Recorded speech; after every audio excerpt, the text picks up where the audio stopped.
আসসালামু আলাইকুম। সপ্তম শ্রেণীর গণিত বিষয়ে আমাদের বার্ষিক পরীক্ষা কিভাবে হবে সেই বিষয় সম্পর্কে আজকে আমরা আলোচনা করব।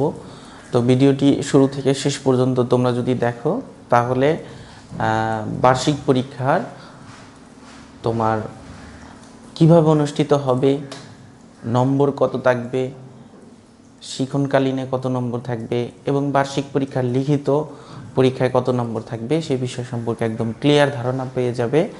এখানে সিলেবাসও থাকবে, প্রত্যেকটা প্রশ্নের আলাদা আলাদা নম্বর সম্পর্কে তোমরা ধারণা পাবে। সিলেবাস কি কি থাকবে প্রথমে আমরা সেটা শুরু করি।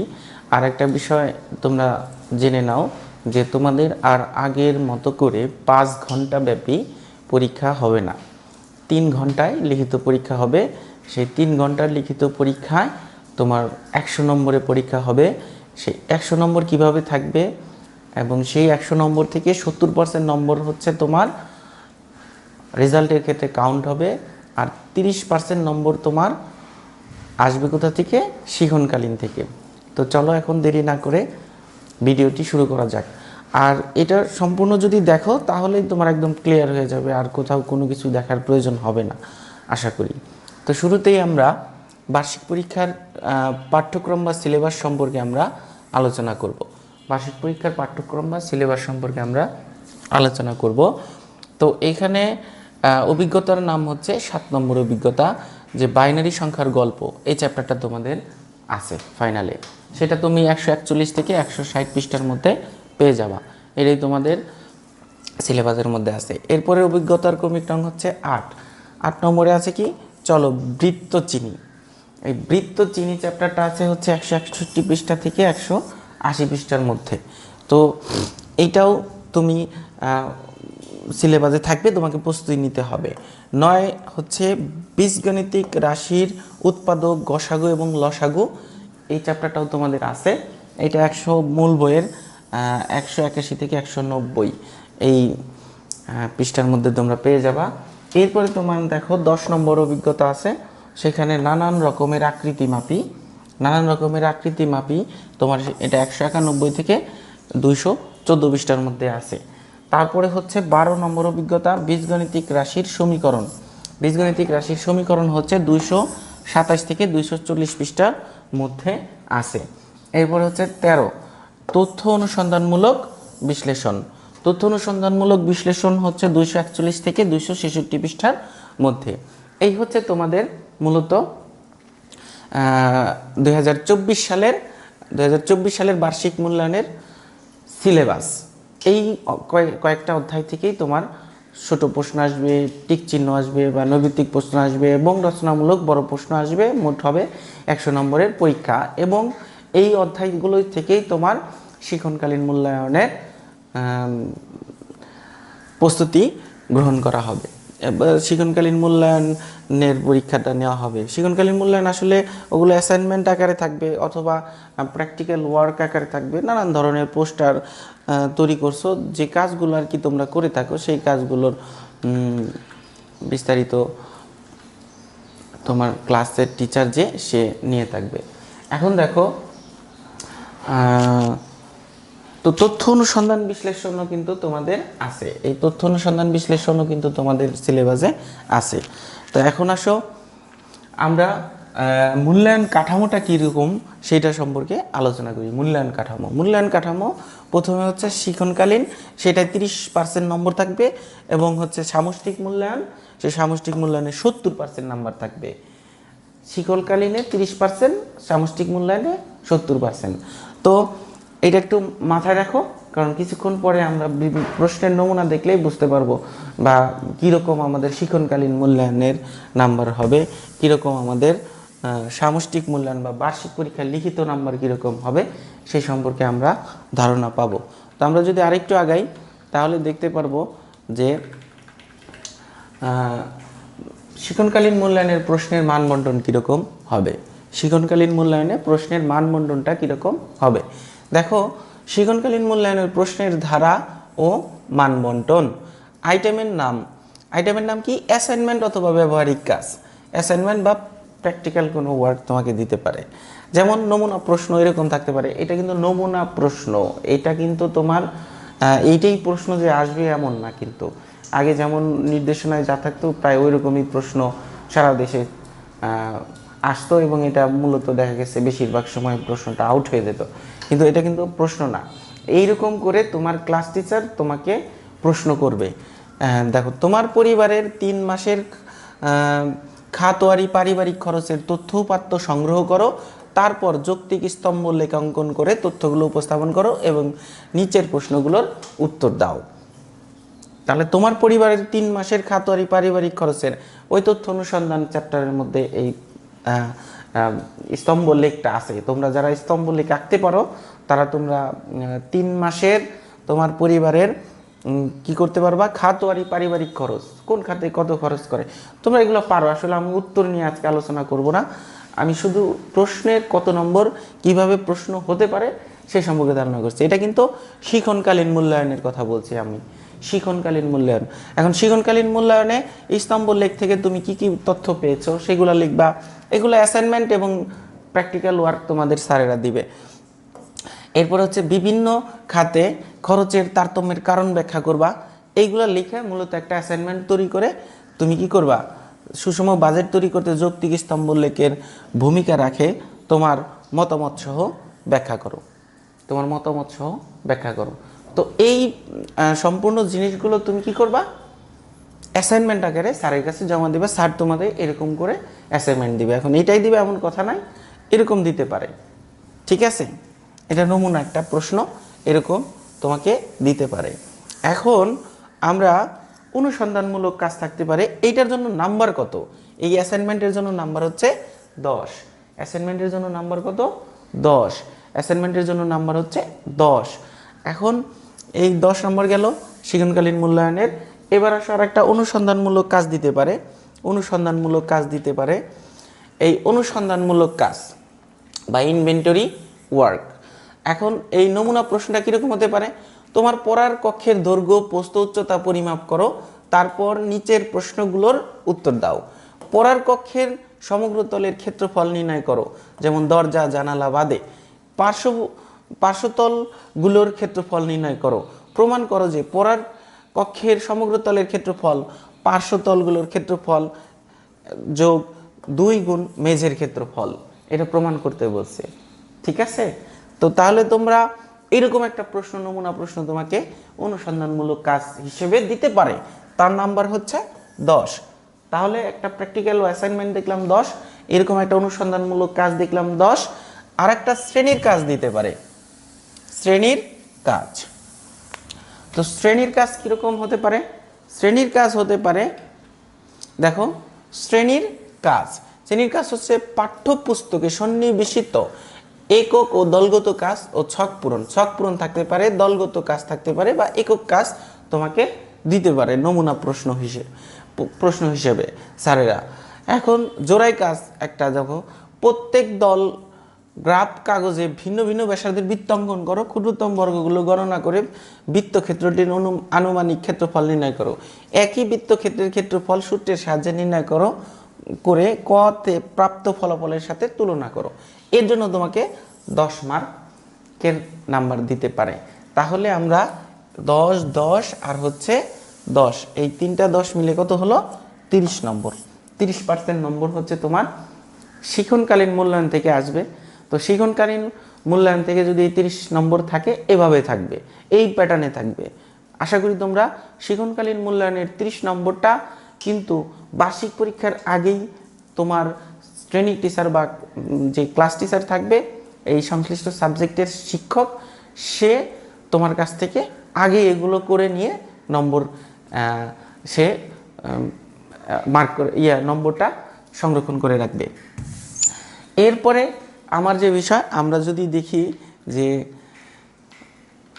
রচনামূল মানে এইখানে আসো, এইখানে নম্বর বন্টনটা আমরা একটু ভালো করে খেয়াল করি।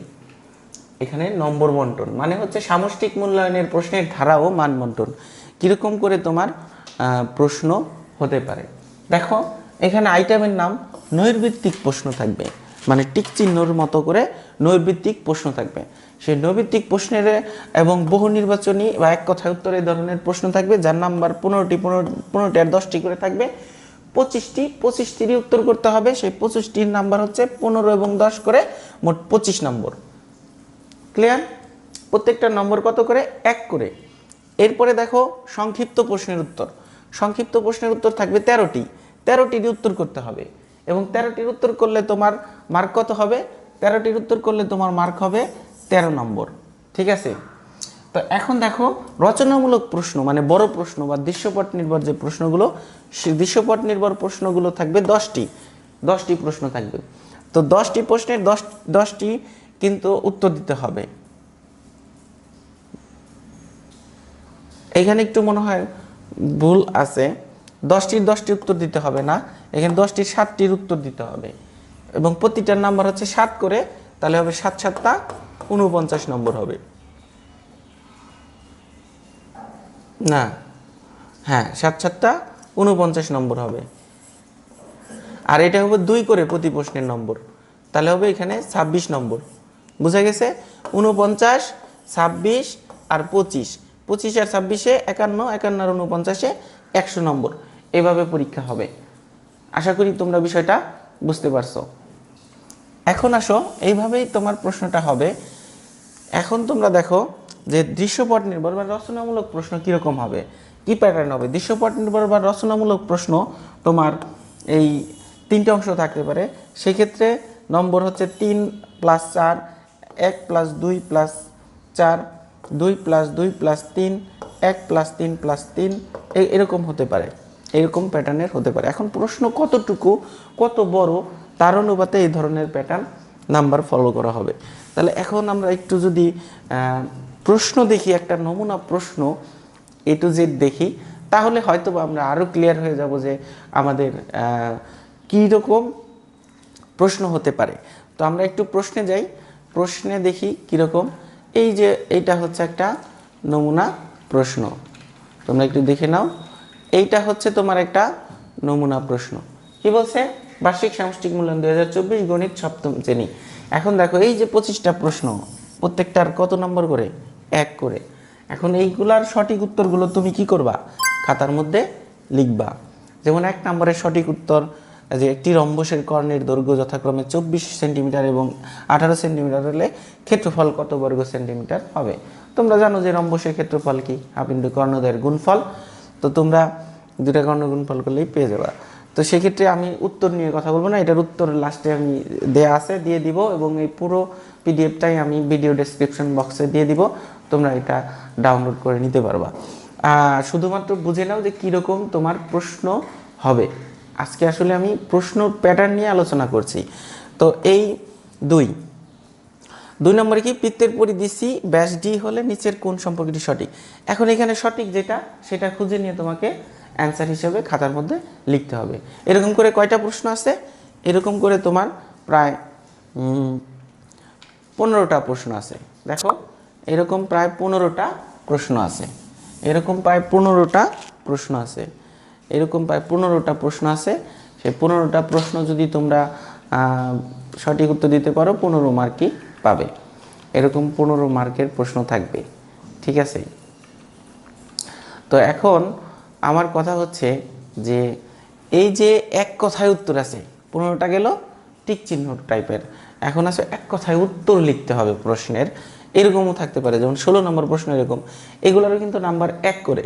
যেমন 2 হাতের 10টি আঙ্গুল ব্যবহার করে বাইনারিতে সর্বোচ্চ কোন সংখ্যাটি পাওয়া যাবে? 2 হাতের 10টা অঙ্ক ব্যবহার করলে বাইনারি সংখ্যাতে সর্বোচ্চ কতটি?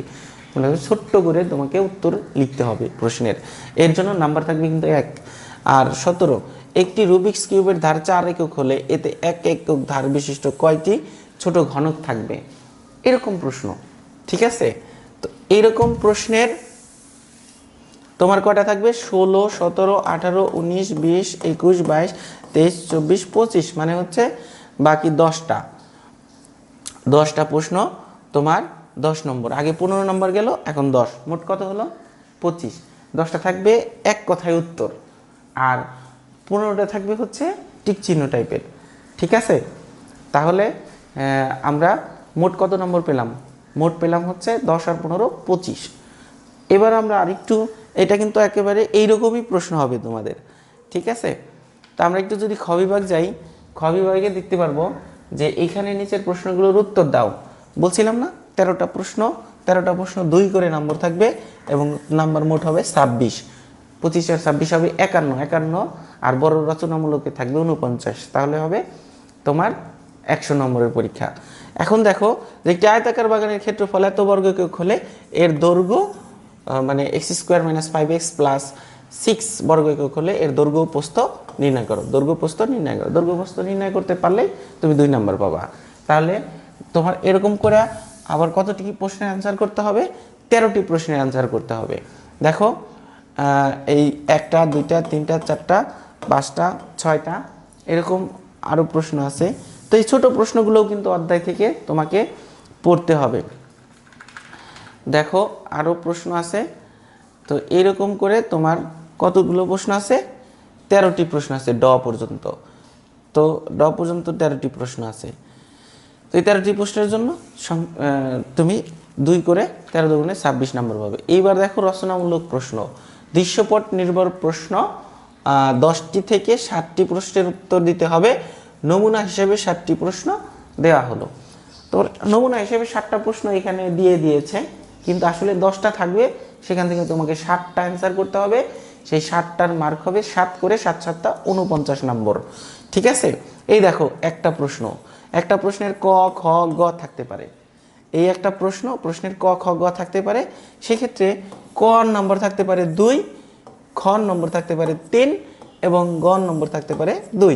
তাহলে 2 2 4 আর 3 কত হয়? 7, মোট 7 নম্বরের পরীক্ষা। এখন প্রশ্নের ওয়েট বুঝে স্যারে এটা নিজেরা, তোমার যে শ্রেণী শিক্ষক না, আসলে এই বিষয়ে গণিত শিক্ষক, এই গণিত শিক্ষক কি করবে, তোমার এই প্রশ্ন কোনটা কত বড়, কোনটার মান কতটুকু দেওয়া প্রয়োজন, সেভাবেই ফরমেশনে নাম্বার দিবে। দেখো প্রথমটাই দিছে 2, পরেরটাই দিছে 3, তারপরটাই দিছে 2, মানে এরকম করে ডান পাশে পূর্ণমান দেয়া থাকবে ওই প্রশ্নে। তাহলে আমার মনে হয় বুঝতে পারছো যে মোট হলো 7। এরকম করে প্রশ্ন আছে কয়টা? প্রশ্ন থাকবে 10টা, তোমাকে 7টা অ্যান্সার করতে হবে। এই হচ্ছে একটা প্রশ্ন, এই হচ্ছে আর একটা প্রশ্ন।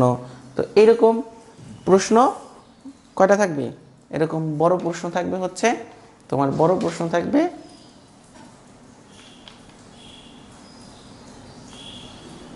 যেমন একটা প্রশ্ন আর একটা দেখি, যে চিত্রে দুটি সমকেন্দ্রিক বৃত্তের ও এবং এই ও ত্রিভুজটির ক্ষেত্রফল 18 বর্গ মিটার এবং ভেতরের ছোট বৃত্তটির ব্যাসার্ধ নির্ণয় করো।